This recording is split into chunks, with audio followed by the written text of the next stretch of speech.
Hello friend. कैसे हो आप लोग? स्वागत है आपके अपने YouTube channel exam made easy में। आज है तारीख 20 और हम लोग स्टार्ट करते हैं द हिंदू का editorial arms and the women. ये बहुत ही इम्पॉर्टेंट एक एडिटोरियल है in the for the context of word and all, right. यदि आप न्यूज़पेपर पढ़ते होंगे या फिर करंट अफेयर से अपडेट होंगे तो आपको पता चल रहा होगा जो पिछले कुछ दिन पहले सुप्रीम कोर्ट ने महिला को एनडीए एग्जाम में शामिल होने के लिए अलाउ किया है। इसी के बेस्ड पे आज का एडिटोरियल है, स्टार्ट करते हैं। Gender parity. पैरिटी मीन्स एक शब्द होता है डिस्पैरिटी। डिस्पैरिटी मीन्स क्या होता है? जो अनइक्वालिटी, इसका अपोजिट पैरिटी हो जाएगा। Parity means equality. Gender equality, gender parity in the army is happening at a slow pace. Slow pace means क्या होता है? पेस मतलब चाल होता है, स्लो मतलब धीरे धीरे। तो धीमी गति से हो रहा है and is mostly led by the courts. ये आर्मी खुद नहीं कर रही है, गवर्नमेंट खुद नहीं कर रही है, ये कोर्ट के द्वारा ही ये जेंडर पैरिटी आर्मी में हो रहा है, जेंडर इक्वालिटी हो रहा है। Women have been fighting a tough and uphill battle. Tough means आप जानते ही हैं टफ, और अपहिल मीन्स होता है डिफिकल्ट, राइट। तो यहाँ कह रहा है जो वोमेन है वो टफ और डिफिकल्ट बैटल फाइट कर रही है for equal opportunities in the Indian army. ये इंडियन आर्मी में, और इंडियन आर्मी में जो इक्वल अपॉर्चुनिटी है उसके लिए महिलाएं इक्वल मीन्स डिफिकल्ट और टफ फाइट कर रही है। In a landmark. Landmark means क्या होता है? अ टर्निंग पॉइंट और अ माइलस्टोन और something which is very important. तो कह रहा है जो in a landmark judgment in February 2020 the Supreme Court asked the government to abide by। Abide by means होता है ओबे, और कंप्लाई मीन्स आप उस चीज को पालन करते हैं बाय इट्स ओन पॉलिसी। अब हम यहां से देखते हैं, ये कह रहा है in a landmark judgment in February 2020 supreme court अपने लैंडमार्क मीन्स इंपॉर्टेंट जजमेंट जो कि फरवरी 2020 में आया था उसमें गवर्नमेंट से पूछा था, ask the government to abide by. सरकार को कहा गया था जो आप पालन कीजिए बाय इट्स ओन पॉलिसी, जो आपका पॉलिसी है उसको आप पालन करें, and grant permanent commission to women in short service commission. और आप जो महिलाएं हैं उसको शॉर्ट सर्विस कमीशन में परमानेंट कमीशन ग्रांट करें, स्थापित करें, and give them command posting in all services other than combat. Combat means होता है जहां जहां आर्मी फाइट करती है। तो ये कह रहा है सुप्रीम कोर्ट ने गवर्नमेंट से कहा जो आप अपने पॉलिसी को अबाइड बाय करें, उसे परमानेंट कमीशन, उसको परमानेंट कमीशन दें औरत को इंडियन आर्मी में शॉर्ट सर्विस कमीशन में, और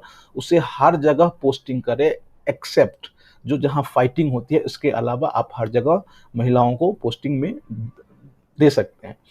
in the secretary ministry of defence versus Babita Punia and others, ये केस का नाम है जो मिनिस्ट्री ऑफ डिफेंस और बबीता पुनिया केस है।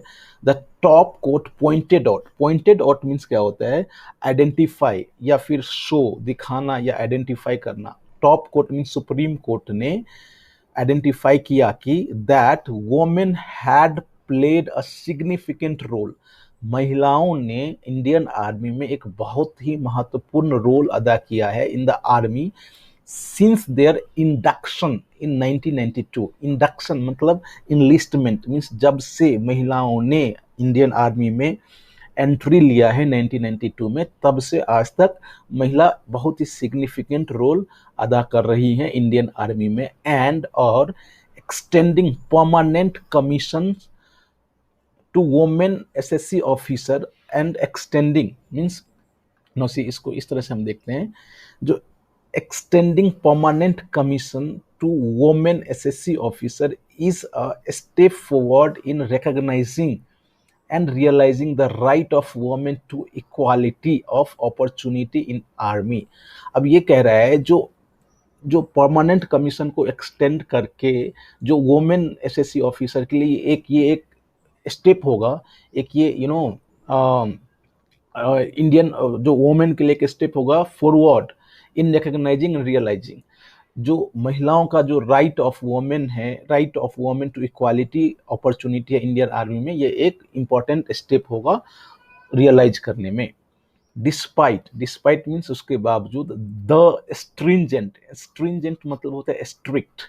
क्या होता है स्ट्रिंजेंट मतलब strict. Verdict, systematic issue remain in army.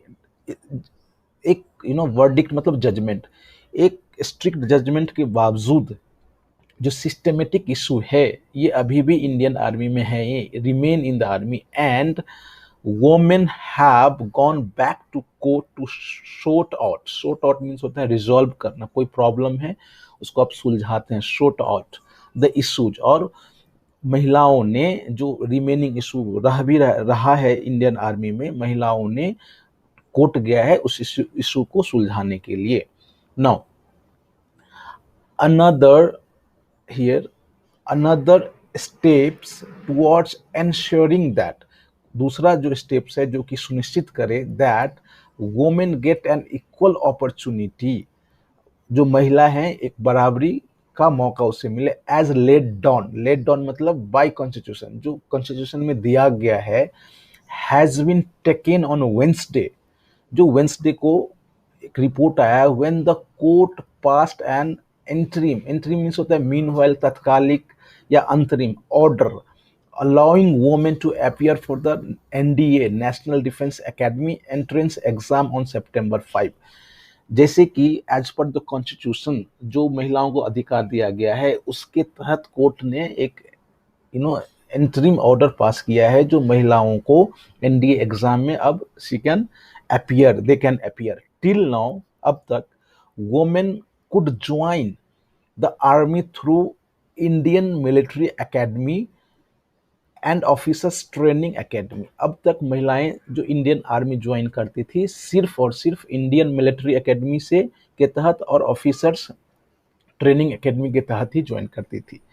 The directive, directive means जो डायरेक्शन दिया गया है, अलाउ करता है girls who clear the exam to study at NDA and then at IMA और the naval and air force academy become commissioned officers. ये कह रहा है जो डायरेक्टिव, जो डायरेक्शन है वो अलाउ करता है उस लड़कियों को और उस महिलाओं को who clear the exam to study, जिन्होंने एग्जाम क्लियर किया है एनडीए में या फिर देन एट आईएमए और नेवल और या फिर एयरफोर्स एकेडमी में, एंड बिकम कमीशन्ड ऑफिसर्स, वो कमीशन्ड ऑफिसर्स हो गया है, like that. The directive is subject to further order, subject to means यहाँ ये हो गया जो ये फिर काइंड ऑफ कंडीशन है, जो फिर वो उस डायरेक्टिव पर फर्दर ऑर्डर दिया जा सकता है फ्रॉम द कोर्ट, कोर्ट उसको फर्दर एक्सटेंड उस पर कुछ अमेंड कर सकता है। And the case has been posted for hearing again on September 8। अभी पूरी तरह से इस पे जजमेंट नहीं आया है, वो केस को अभी फिर से हियरिंग होना है सितंबर 8 को। When additional solicitor general Aishwarya Bhati, जो एडिशनल सॉलिसिटर जनरल है वो कौन है, ऐश्वर्या भाटी है, appearing for the government and Indian army, जो कि गवर्नमेंट और इंडियन आर्मी के तरफ से कोर्ट में है, टोल्ड द कोर्ट, कोर्ट को कहा दैट कि it was a policy decision not to allow women to take NDA exam. ये पॉलिसी डिसीजन था, इसलिए महिलाओं को एनडीए एग्जाम में अलाउ नहीं किया गया था। The bench of justice Sanjay Kishan Kaul and Hrishikesh Roy, जो ऑर्डर दिया गया उसके जो जज थे, जस्टिस थे संजय किशन कौल और हृकेश रॉय, सेड, उन्होंने कहा it was based on gender discrimination, ये जो डिसीजन था जिसके तहत महिलाओं को एनडीए एग्जाम में बैठने नहीं दिया जाता था, वो जेंडर डिस्क्रिमिनेशन, डिस्क्रिमिनेशन मतलब भेदभाव होता है, राइट। इसको हम कह सकते हैं प्रेजुडिशियल या बायस्ड डिस्क्रिमिनेशन, इसको कह सकते हैं। डायरेक्टिंग द सेंटर, आदेश देते हुए सेंटर को, एंड द आर्मी को भी, to take a constructive view, आप कंस्ट्रक्टिव व्यू लें, आप महिलाओं की इक्वालिटी और उसके राइट को सोचते हुए डिसीजन ले, व्यू ले। The bench pointed out means identify किया कि that closing a route of entry for women to join army was discriminatory. ये सब जो पॉइंट है जहां से आप महिलाओं को रोक रहे हैं आर्मी में जाने के लिए, ये सब डिस्क्रिमिनेटरी है, बायस्ड है, प्रेजुडिस्ड है। The ruling came on a writ petition filed by Kush Kalra. ये जो अभी जो आया है रूलिंग, रूलिंग मीन्स जो जजमेंट फिलहाल आया है वो which was based on writ petition जो फाइल किया गया था कुश कलरा के द्वारा, सीकिंग, ये जो पिटीशन वो मांग कर रहा है permission for women to sit for NDA entrance exam. जो उन्होंने रिट पिटीशन फाइल किया था उसमें ये मांग रखी थी जो महिलाओं को एनडीए एग्जाम में बैठने दिया जाए। मिस्टर कालरा आर्ग्यूड दैट, वो मिस्टर कालरा का जो रिट पिटीशन है उसमें ये कहा गया था कि आर्टिकल 14, 15, 16, 19 ऑफ द कॉन्स्टिट्यूशन, जो कि आर्टिकल कॉन्स्टिट्यूशन का 14, 15, 16 और 19 है, विच अपहोल्ड, वो अपहोल्ड करता है, अपहोल्ड मीन्स है, मीन्स दिखाता है the value of equality and allow value of equality. ये जो जितने भी आर्टिकल हैं उसमें वैल्यू ऑफ इक्वालिटी दिखाया गया है एंड अलाउ इक्वल, और अलाउ करता है इक्वल बराबर non discriminatory opportunity at work. जितने भी है जो एज पर कॉन्स्टिट्यूशन जो आर्टिकल 14, 15, 16 एंड 19 है उसके अनुसार एक बराबरी और बिना प्रिजुडिस के अपॉर्चुनिटी काम में होना चाहिए, वो ऐसा दिखा रहा है। वर बीइंग वायलेटेड बाय, ये जितने भी आर्टिकल है और कॉन्स्टिट्यूशन है उसके वैल्यू को वायलेट किया जा रहा है बाय डिनाइंग, डिनाइंग मतलब मना करके या फिर रोक करके, एलिजिबल वोमेन द अपॉर्चुनिटी, जो योग्य महिलाएं हैं उसको आप इंडियन आर्मी में एनडीए के थ्रू आप जो बंद किए थे एंट्री, वो दिखा रहा है जो आर्टिकल 14, 15, 16 एंड 19 को आप वायलेट कर रहे हैं। दो यद्यपि the legal route has help overcome some of the hurdles, hurdles means परेशानी, difficulty, obstacle, you know, difficulties like that.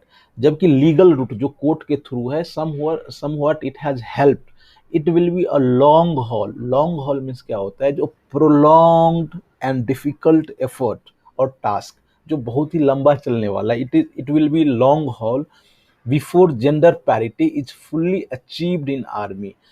मतलब आर्मी में जेंडर पैरिटी को अचीव करने से पहले ये बहुत ही प्रोलॉन्ग टास्क चलेगा। इन दैट कॉन्टेक्स्ट, इस संदर्भ में the prime ministers independence day, जो प्राइम मिनिस्टर का इंडिपेंडेंस डे पर जो लाल किला से उन्होंने अनाउंस किया था, announcement that girls will be granted admission, जो जितनी भी महिलाएं हैं या जितनी भी लड़कियां हैं उसको परमिशन दिया जाएगा एडमिशन इन द सैनिक स्कूल। जितनी भी सैनिक स्कूल है जहां पहले सिर्फ लड़के पढ़ते थे अब लड़कियां भी एडमिशन ले सकती है, is welcome move.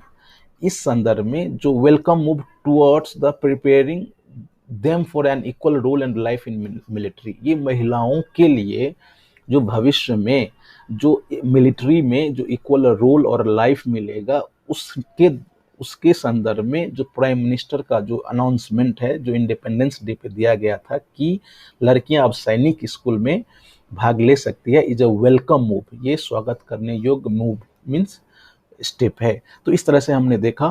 Friend, I request कि आप डिस्क्रिप्शन बॉक्स में जाए, वहाँ पीडीएफ जितने भी इंपॉर्टेंट वर्ड है वहाँ पीडीएफ दिया गया है और आप उसको डाउनलोड करके देखें। एंड आई रिक्वेस्ट यू कि if you like the video or if this video adds value to your education or your improving English, please watch, share and subscribe. Thank you very much. We'll meet tomorrow. तब तक के लिए bye bye.